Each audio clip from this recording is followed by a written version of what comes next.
Hey guys, Tyler here. So today we're working on an old 1930s 536 radio. This was a Christmas gift from Aubrey to myself. Say hello, Aubrey. She's so happy.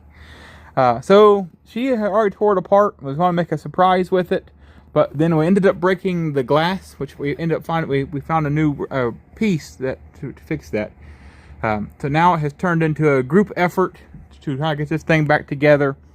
First step we're going to do here is we're going to unsolder the old power strips and put all new power to it. And then Aubrey will take over and she'll show you how all this here works. While he's unsoldering, I'm going to go ahead and put these wires back together. These are the wires that run from the radio unit, the radio head unit. So they run from this head unit to the radio itself. So like the tube portion of the radio. These are your switches, pretty much, are these wires. So you take one of these, which will later go inside that head unit, and you'll slide them on here. And then you have a set screw that you'll thread in right there. And then your dials will clip on top.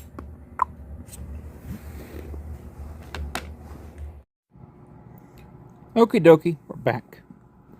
We got everything re-soldered up with some new wiring. I just added a little bit of some liquid electrical tape just around that, just as a precaution. But all that ran back out. We got the new socket all brand new, rewired up. Everything's ready to rock and roll. Head over to Aubrey now and she'll start putting the guts back together. Alright, so I went ahead and I set one knob in. So here is it working. So I just slid it in its hole, right, and then I set the screw that sits there and sits there.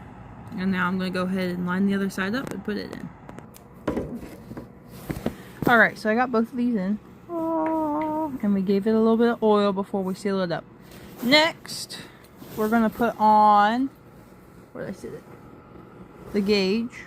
And it just kind of sits there. Like that.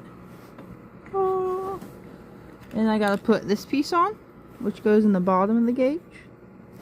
And I gotta put the arrow in. And while I do that, he's gonna make a new seal for the piece of glass. Alright, I got the face and the needle in, or arrow.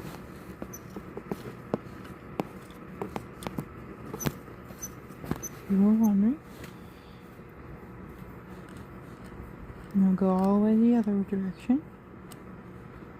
And he's still working on felt. After he gets the felt done, we can put the piece of glass in and we can put the face on. I decided to put a different face in it since we had one lying around. Here's the old face, here's the new face. I think it'll match better. Next test, the face and glass. Alright, here we got our face on. Now we're going to put our dials in. Alright, here she is.